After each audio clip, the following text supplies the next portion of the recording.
This week, PAPI ramps up their commitment to SOV warfare and the Imperium responds. An Imperium Keepstar is destroyed, and M2-XFE becomes the focus of the war. Hello, I'm Frost, and this is your weekly EVE Online War Update. Welcome back. So I'm not going to waste any time. I'm going to jump straight up into my box and bring up .lan. As if you recall, in the last couple of weeks, PAPI were a little bit all over the place, and then they were trying to kind of get their focus back together again. And if we're looking at Delve here on .lan, thank you, Walari, you will see in the light purple in the bottom right hand corner here, this was the area that PAPI were kind of putting their focus on. And it looked like they were kind of trying to reset their whole approach to their attack on Delve, as obviously this was something they were attacking way back in, I think it was October, after they anchored the Keepstar in YZ9. But instead, they have now changed their tack, and their focus is much more on two particular constellations. And these two constellations are the ones right here. The one in grey, which is obviously where T5Z is, which is the staging system for PAPI with 1DQ1. There we go, it's highlighting. 1DQ1 in the pink zone here, the pink constellation being the one for the Imperium. Now obviously this grey constellation is important for PAPI, and then we have this green one below the grey one down here, where we have M2-XFE, which as you will see from the news this week has been very much the focus of this war. So what we're going to do is I'm going to check my notes, and we're going to go through the week, and I'm going to try and give you a quick sort of breakdown as quick as I can with the amount of information that I have for you as to what has been going on. So straight away we're going to jump to Monday the 25th, and first thing that happened is that from about 20:30 UTC, so 8:30 p.m. UTC time in EVE, we had a big fight over the JP4 iHub. So the JP4 system is a Keepstar system, so there's an Imperium Keepstar in there, and so therefore the PAPI forces tried to reinforce the iHub, and they were successful in doing this, and there was a battle report right here. The main things that we take away from this battle report are that yes, PAPI were able to inflict more losses onto the Imperium than they did themselves, but not by much. But the main thing to look at here is the numbers. So PAPI have always had kind of an advantage in numbers. This wasn't a great advantage. You know, we're looking at sort of 50% advantage, while they've been, you know, previously they've been sort of like 3-1, 4-1. So there wasn't huge numbers here, but as we'll see later in the week, this ratio will change as PAPI kind of seem to be getting back on a roll now. But anyway, main thing is that the JP4 iHub was able to be reinforced, but as if we flip over to the iHub view now, you will see that it actually, this is a live view that we're seeing right now, it was actually flipped back, so it was uncontested as other more pressing matters came into play, as we'll see more during the week. So then we move on to Tuesday the 26th. So Tuesday the 26th, all the focus went on to let me go back to my constellation view.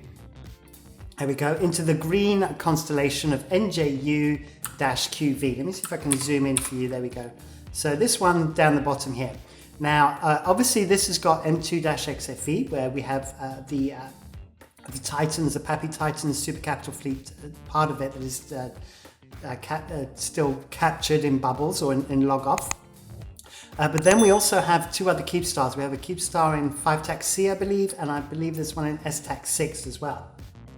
So what happened is, let me just double check something very quickly. Oh, the other thing I need to mention very quickly is on Monday 25th, we had the armor timer for the Keepstar in 1-TAC-SMEB. So 1-TAC-SMEB is at the top here. So this was, if you remember, we had the shield timer, I think it was on Sunday. And then on Monday, was it on Saturday? I can't even remember now. But on 1-TAC-SMEB, we had the armor timer come out on the Monday the 25th, whilst this JP4 iHub was being contested. And basically, supercapitals were dropped in there, uncontested, and they reinforced into armor, which then put the final timer of 1-TAC-SMEB Keepstar for the Imperium for Thursday the 25th at 22:52, I think 22:53. So now moving back to Tuesday. So Tuesday, we had some SOV warfare going down here where a number of iHubs were reinforced, all in this constellation. And also the DTAC-W iHub was reinforced as well.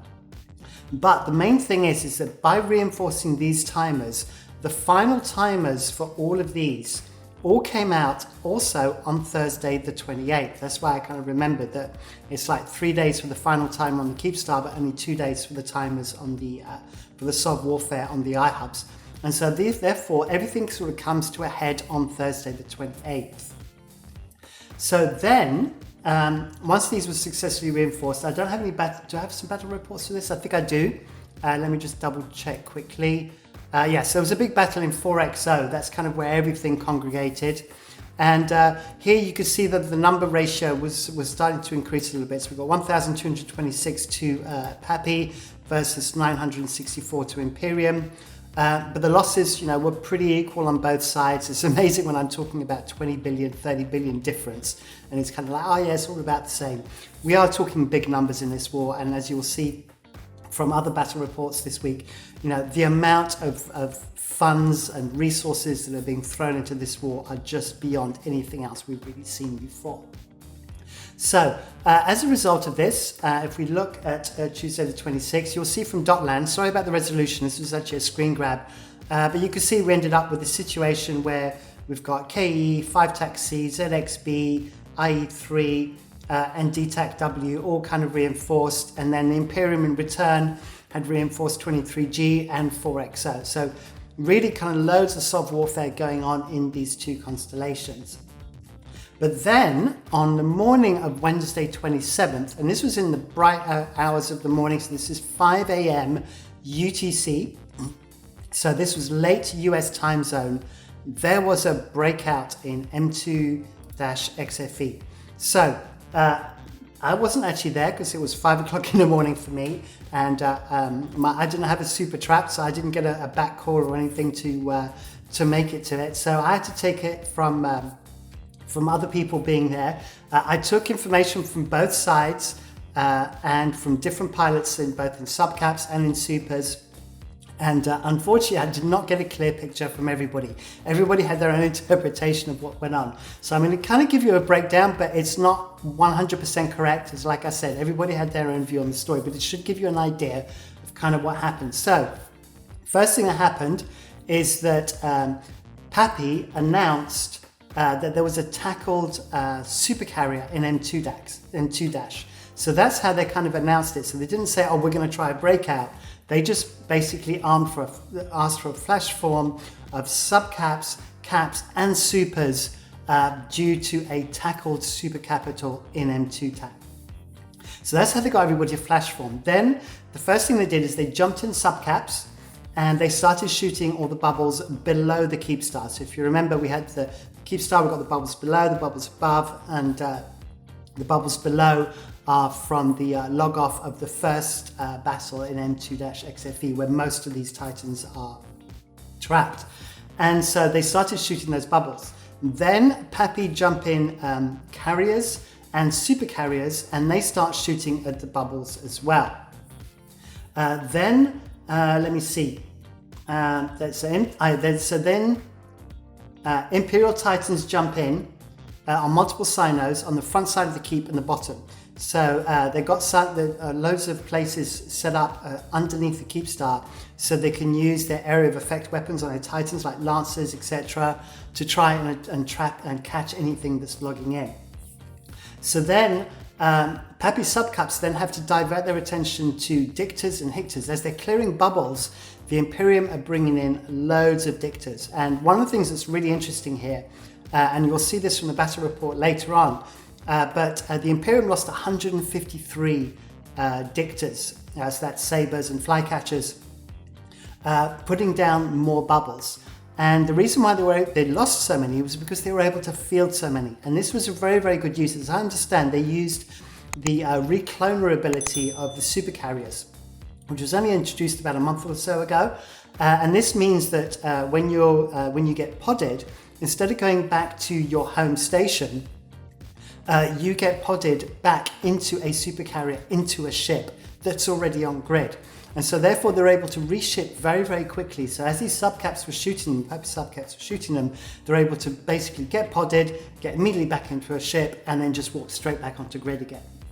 And I think we're going to be seeing this a lot more. And the Imperium have been using recloners to good effect, and I believe they've been using them for Entosis as well. So then it all escalates even further, because now PAPI jump a ton of cap dreads in. Now we're talking over 400 dreads, and they try to drop them in range of the Imperium Titans. Now my understanding is that at first they started to shoot bubbles. Now trying to shoot bubbles with cap dreads is not easy at all, and they would have had to got their Titans to a complete stop to be able to even get tracking on bubbles.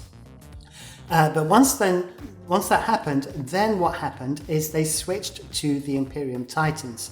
So the Imperium Titans then had a decision to make.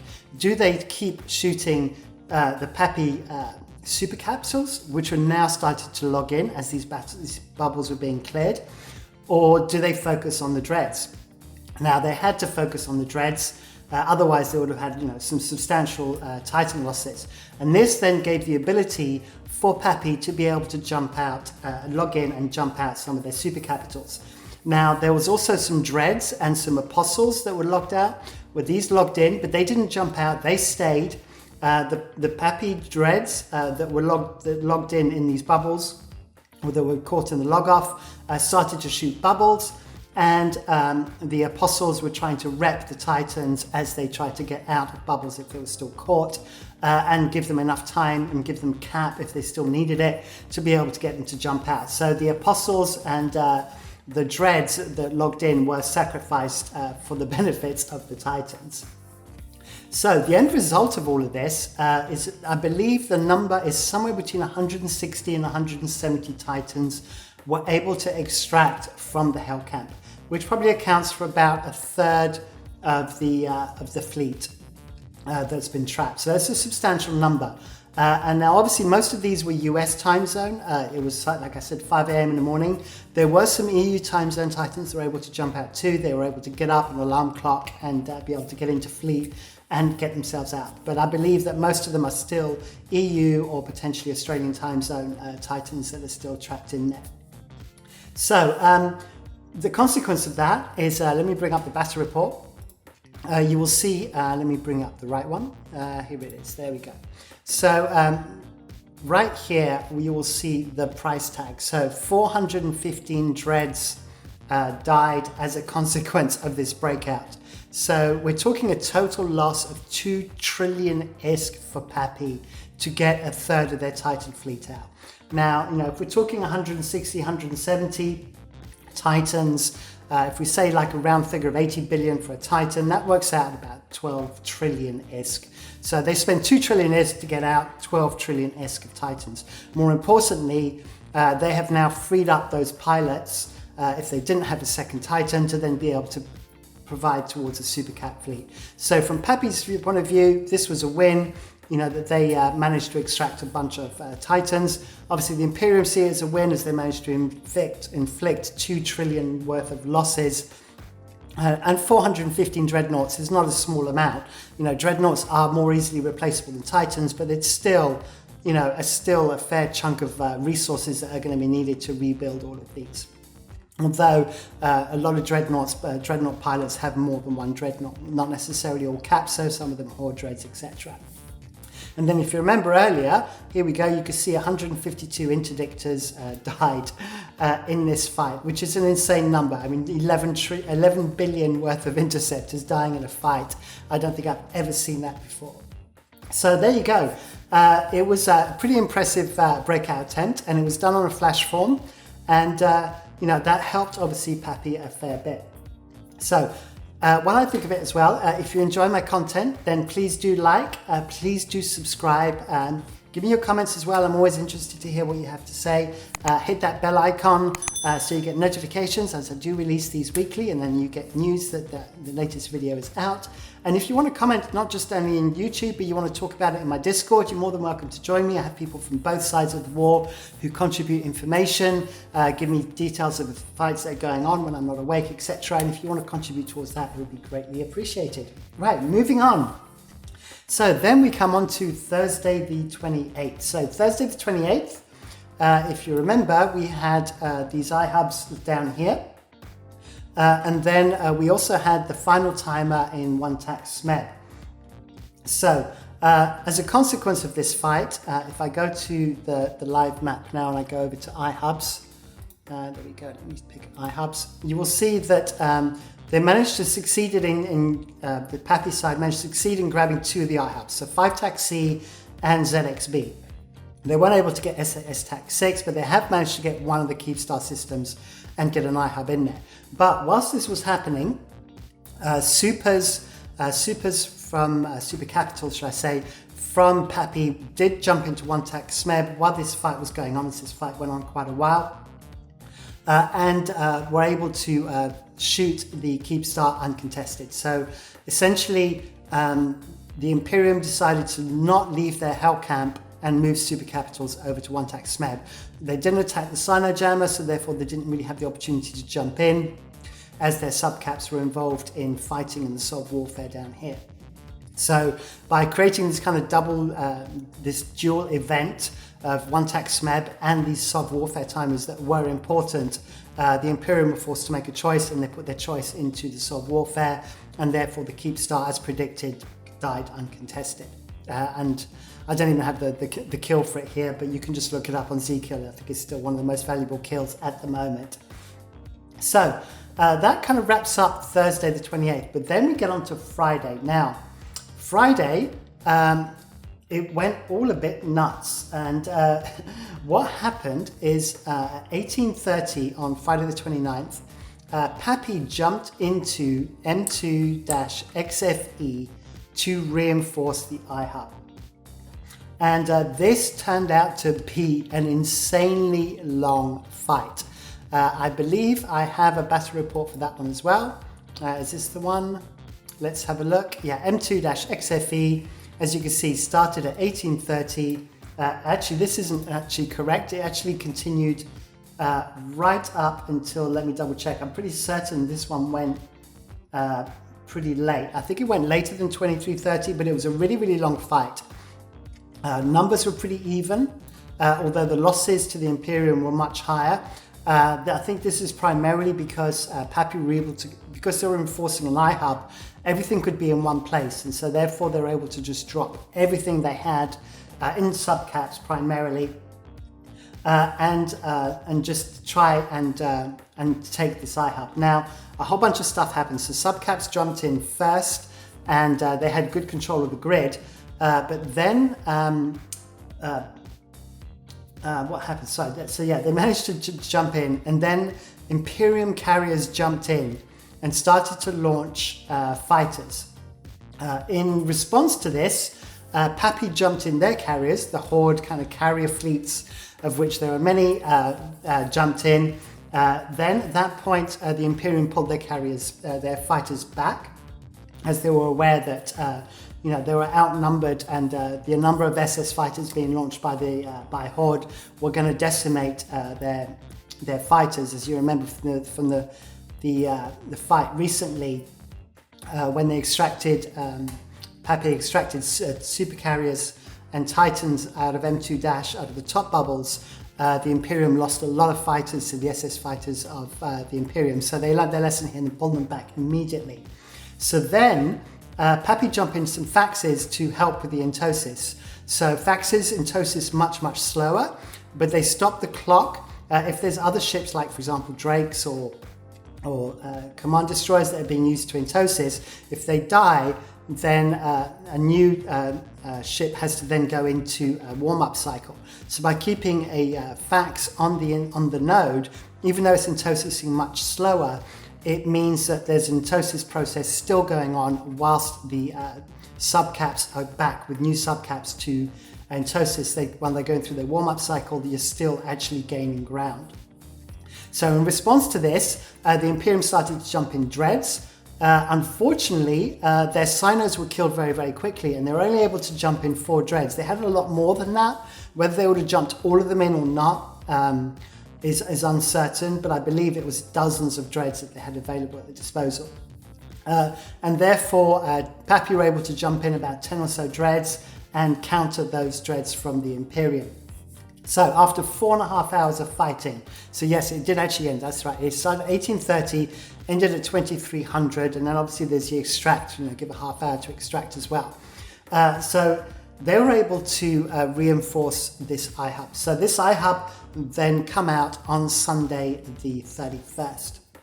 So on Saturday, nothing happened. There was pretty much nothing going on in terms of kind of major warfare. I think everyone was kind of burnt out from this 4.5 hour fight on the Friday, and everyone was aware that Sunday was going to be a big deal. So what I'm going to do now is I'm going to come on to Sunday.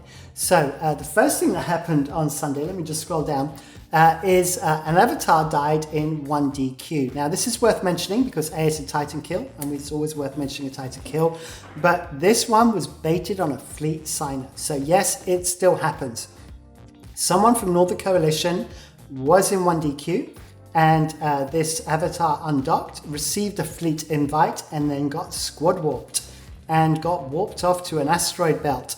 And then a whole bunch of Titans from PAPI jumped in, mostly from Northern Coalition, and blapped the Titans. So I have the battle report here, and you will see that 13 dreadnoughts died as a consequence of this. So it was a 90 billion loss, obviously all of that being the Titan, to the Imperium versus a 54 billion loss to the Imperium. To PAPI. The credits though is I think 3 dreads managed to moonwalk out as well as a carrier. So well done to those guys. But yeah, so lessons learned there for the avatar pilot.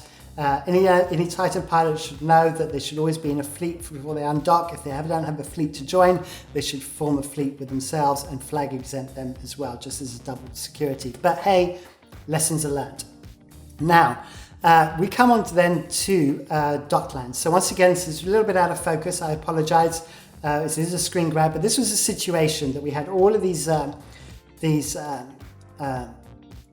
systems in their SOV warfare state for the Sunday night, but everything went on to M2-XFE. So why was this iHub so important that everything was thrown at it? Well, the reason is if you recall, the thing about Sinojammers is you need to hold an iHub for 35 days in order to be able to put in a Sinojammer. Now this system was flipped. Let me go back to the clearer map. There we go. So this system was flipped of M2-XFE in early January. I think it was about the 4th or the 5th. So we were at day about 26, I think 26 or 27 of those 35 days. If this 35 days had been reached, then the Imperium would have been able to put a Sinojammer into M2-XFE. And this would have created a huge problem for the supercapitals that are still docked for PAPI. So as a consequence of that, it would mean if the Sinojammer went up, then they wouldn't be able to jump out. Even if they're able to clear the bubbles, they would not be able to, sorry, let me rephrase that. They would be able to jump out, but nobody would be able to jump in to back them up.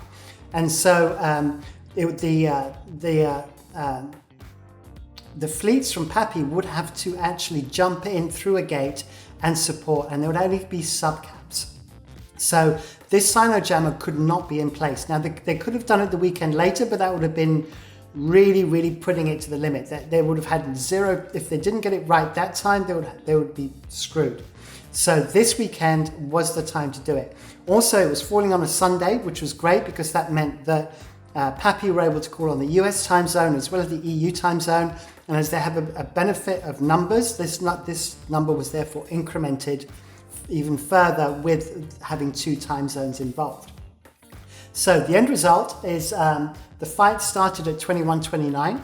And at the beginning, if you can see here now, this graph, what this graph shows you is the status of the iHub in terms of the contest.